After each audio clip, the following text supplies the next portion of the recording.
Hi, can you speak to what a colleague is reporting that the administration plans to recommend vaccine boosters at 6 months, not 8?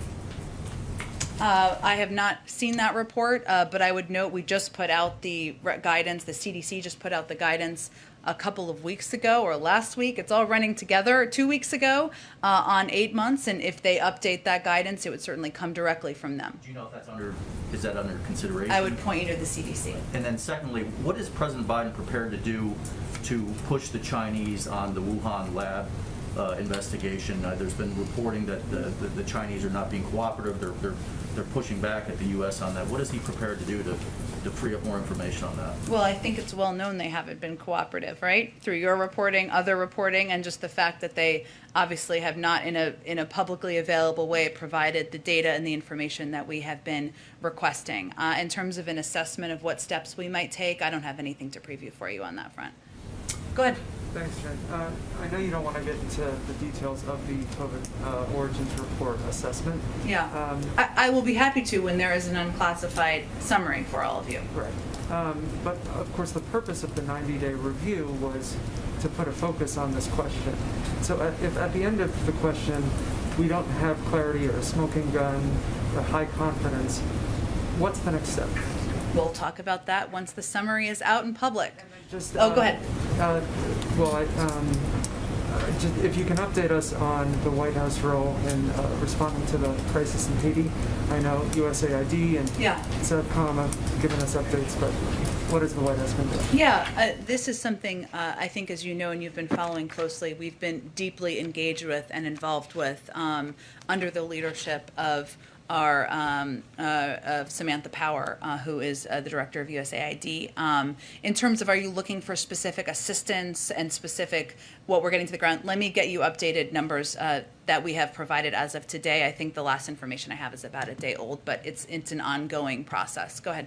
Thanks, Jen. I just wondered if you could give us a preview of the president's upcoming meeting with the Israeli Prime Minister, and if we can expect any announcements on the reopening of the Palestinian offices in Washington and the consulate in Jerusalem, and if not, what's the status of those projects? Sure. I know we did a briefing call to provide a preview of that last night, or I believe yesterday at some point in time. I will say that the president's looking forward to welcoming the Prime Minister, who's already in town, as you know, having a variety of meetings today. We expect their conversation to be wide-ranging, to cover a range of topics of mutual interest, everything from COVID-19 and our efforts to address the global pandemic to regional security issues, which could include a range of topics, including security within Israel, as well as Iran and other issues of mutual concern. And I expect we'll have a readout once the meeting concludes of anything coming out of the meeting. Any decisions on these things to be announced, though?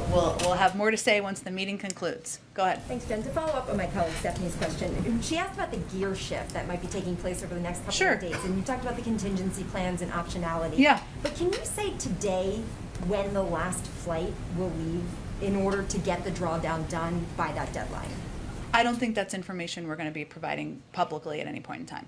How would we know then? I mean, you're giving the updates on once the data. Once it's complete, we'll provide that to you. This is it? This is the last update we're going to give on the numbers? Well, again, we are in direct contact with people who are departing and evacuating from Afghanistan, whether they are SIVs, whether they are eligible for other programs, whether they are American citizens. Our objective is to provide, to do that in as safe a manner as possible with rising threats from ISIS-K. Again, DoD will provide operational updates, as they did yesterday, about moving military out, moving equipment out, et cetera. And as we've noted, that would be in advance of the 31st in terms of equipment that would need to move out. But I don't anticipate that we're going to give you an exact date or an exact time for security reasons. And then after it happens, though, you guys have been very good about giving data twice a day on these numbers. Is there going to be one of those updates that will say, and that is it, that's the last evacuation flight? I'm sure we will make clear to all of you when it is the last flight. Absolutely. Go ahead.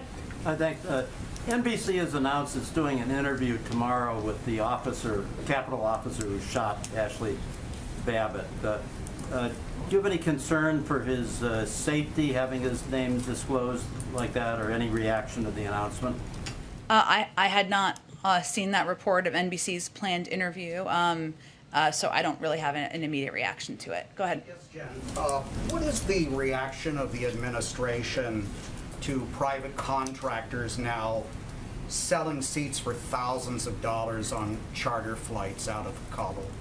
Well, we are evacuating people free of cost because that is the right step to take. And certainly we wouldn't be supportive of profiting off of people who are desperate to get out of a country.